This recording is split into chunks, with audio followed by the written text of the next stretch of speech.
Now we're going to go over the urinary lab, and we're going to talk a little bit first about just a general overview of the urinary system.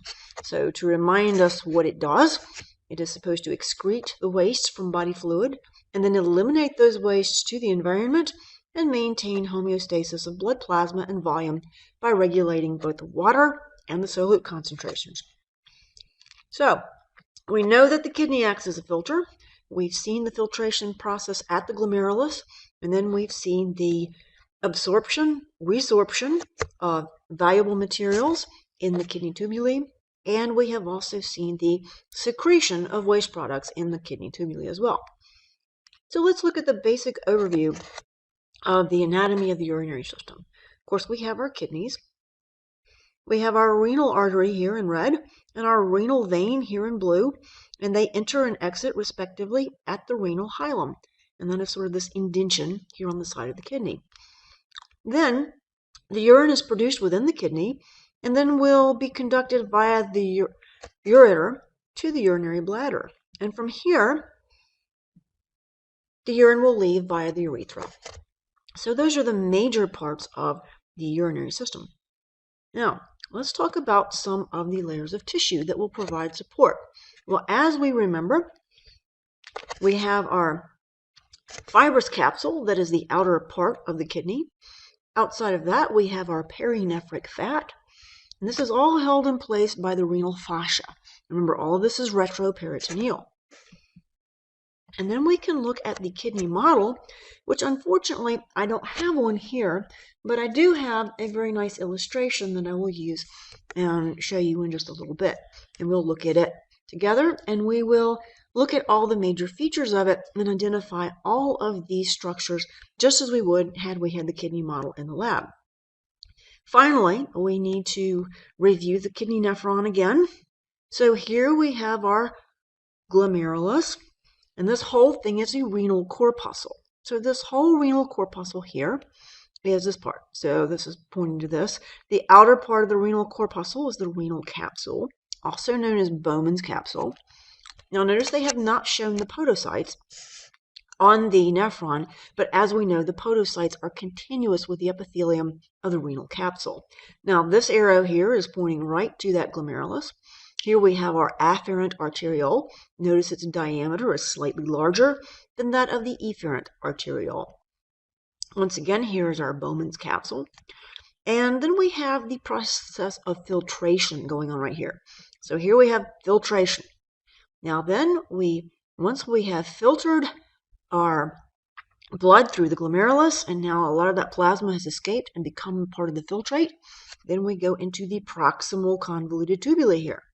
So this is where we have resorption of a lot of our water, a lot of our salt. We have secretion of some acids. We have some secretion of other toxins. And then we're going to dip into the descending loop of Henle, also known as the Nephron loop. Remember that this thin descending limb is permeable to water, but not to solutes. So water is going to be leaving by osmosis to the interstitial fluid around it.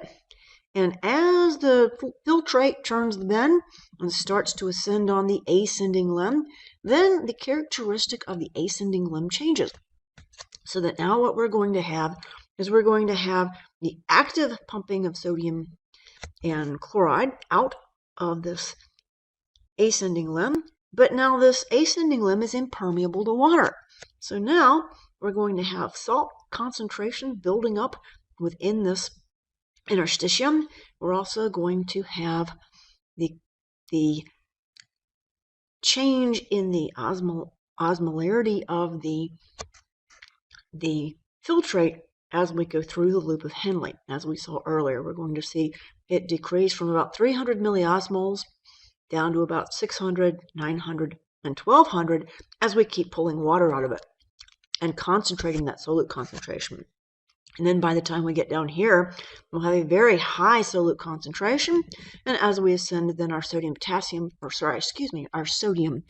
pumps, and chloride will follow, will start actively pumping out sodium chloride.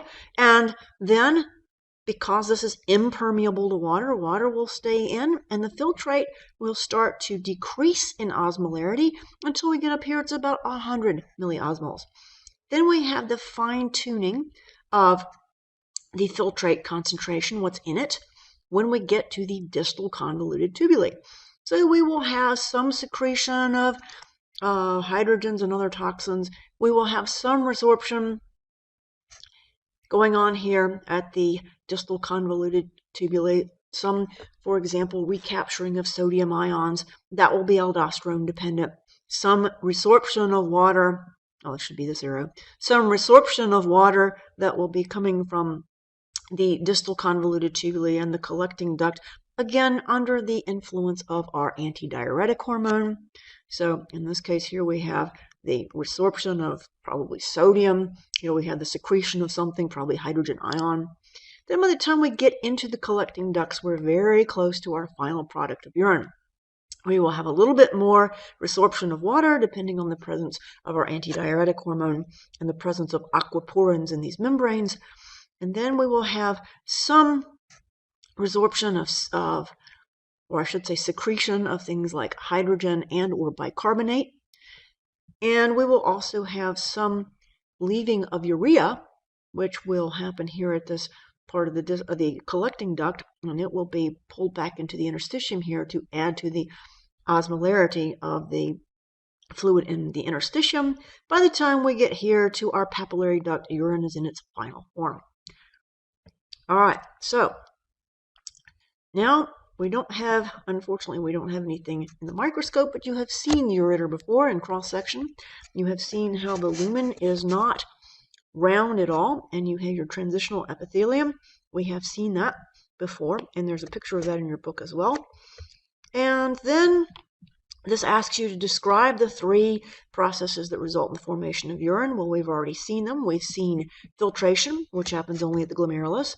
We have resorption, and that's reclaiming the important things like glucose amino acids, like our solutes that we want, like sodium, and so forth. And then we have secretion of things we want to get rid of. So, for example, we have secretion of hydrogen ions and so forth. All right, so we have seen the glomerulus as well, and we'll look at that in just a little bit too. Remember, we have our 3 layers of our filtration membrane that we discussed before, our fenestrated capillaries, the lamina densa, and the filtration slits, which are made by those podocytes, the feet of the podocytes. All right, and then we also talked about the different types of control to regulate the glomerular filtration rate. And as we know, the glomerular filtration rate is about 125 milliliters per minute. And so this is important that we want to keep this about the same so that we can keep our homeostasis the same so that we are able to keep our body fluids pretty well regulated and also be able to excrete the kinds of toxins that we don't want to keep around in the body. So we have obviously the autoregulation, which is done locally at the glomerulus, basically by changing the diameters of the afferent and efferent arterioles, as we talked about. We can also have hormonal regulation, and we've talked about the main hormonal regulation. We have talked about epinephrine, its effect on glomerular filtration rate by slowing it down. We have talked about the renin-angiotensin-aldosterone system, that typically the angiotensin II, which is formed as the end product of the renin-angiotensin cascade, is going to have a variable effect on the glomerular filtration rate depending upon the blood volume. So if we have a very, very low blood volume, then as we recall, the angiotensin II will decrease the glomerular filtration rate because we want to preserve as much of that blood volume as we can. And finally, we have our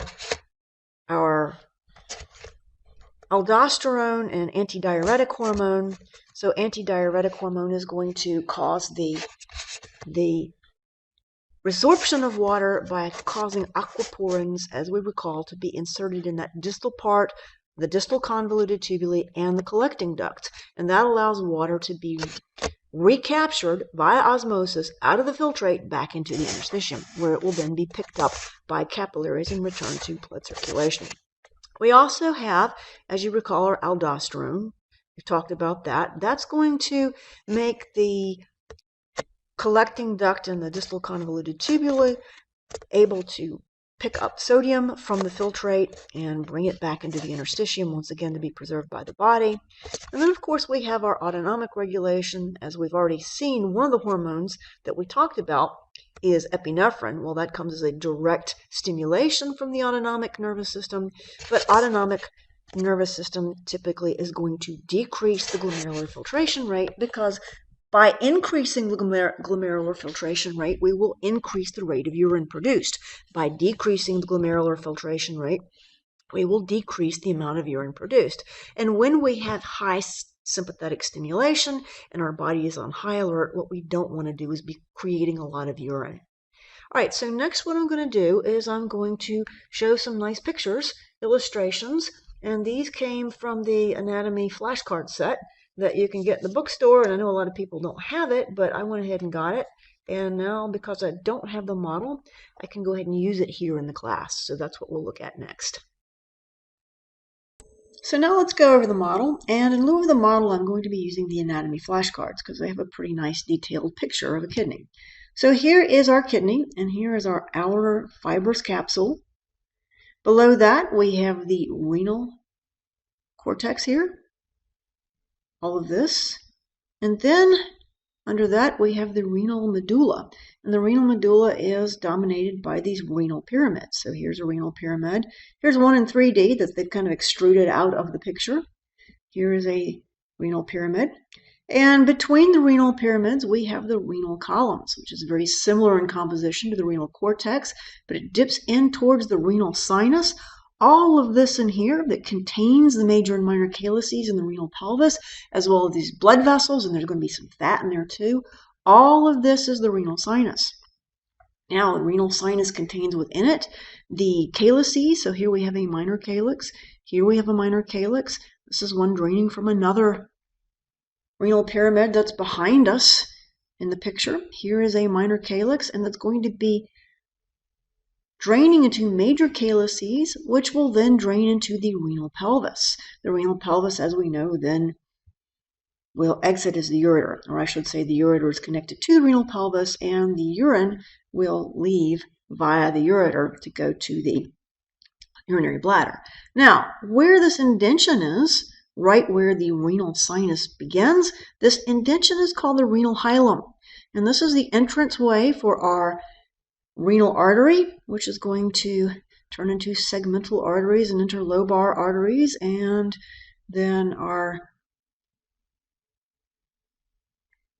renal vein, which is going to basically exit from the renal hilum. I don't think you need to know all the different smaller arteries and veins, but this is basically what you need to know, the renal artery and the renal vein, which is quite obvious in both the model and in this picture.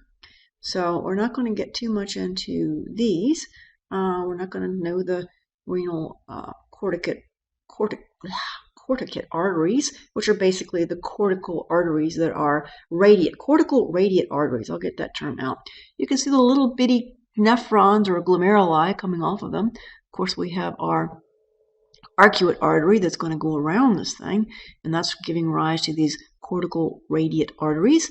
And each one of those, you see all these little glomeruli that are attached to them. Of course, they didn't show a complete nephron here, but we can look at that on the next page. So here we have the top part of the nephron, not the whole nephron, but we have the glomerulus at least. So here we have the glomerulus. Here we have our afferent arteriole coming in, our efferent arteriole leaving. And here we have the glomerulus itself. This whole thing, I should say, is the renal capsule, or the renal corpuscle. And the renal corpuscle is comprised of the renal capsule and the glomerulus. And remember, the squamous epithelium, the simple squamous epithelium lining the renal capsule is going to be continuous with our podocytes. You see them here, and they are surrounding the blood vessels of the glomerulus. And you can see the little podocytes and the little filtration slits left in between. Now we can look at our filtration membrane.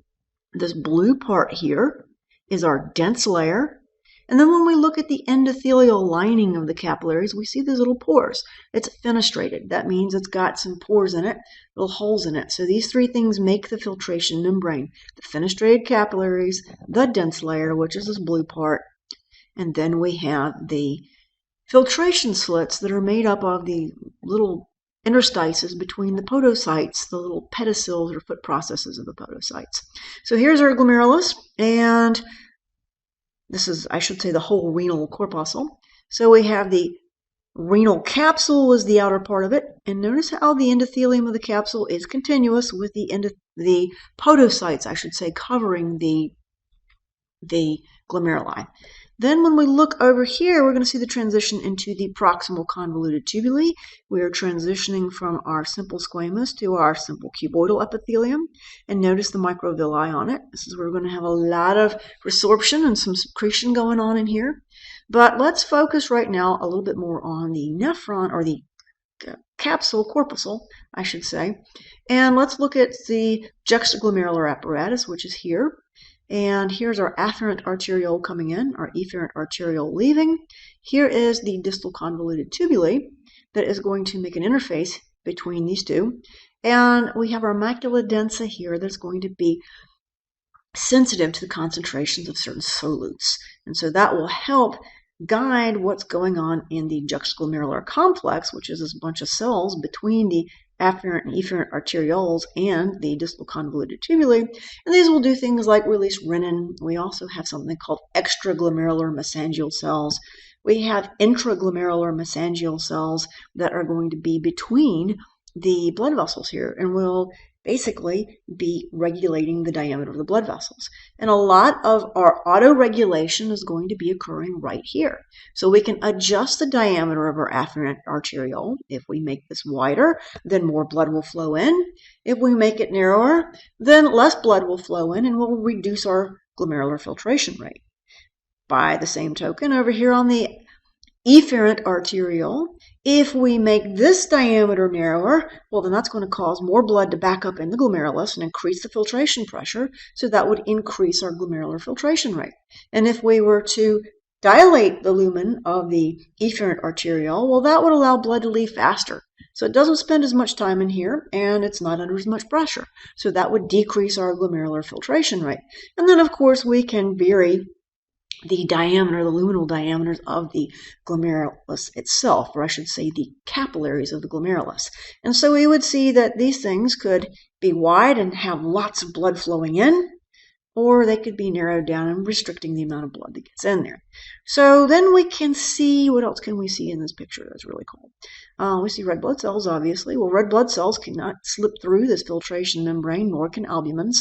And that's really what's going to determine the filtrate. So the filtrate is blood plasma plus everything else that can get through this filtration membrane, which is almost everything except your plasma albumins. So we're going to see a lot of the things filtered through here that we actually want to keep, and like amino acids and sugars and sodium and stuff like that. So we're going to pick that stuff back up, resorb a lot of that stuff here in the proximal convoluted tubuli.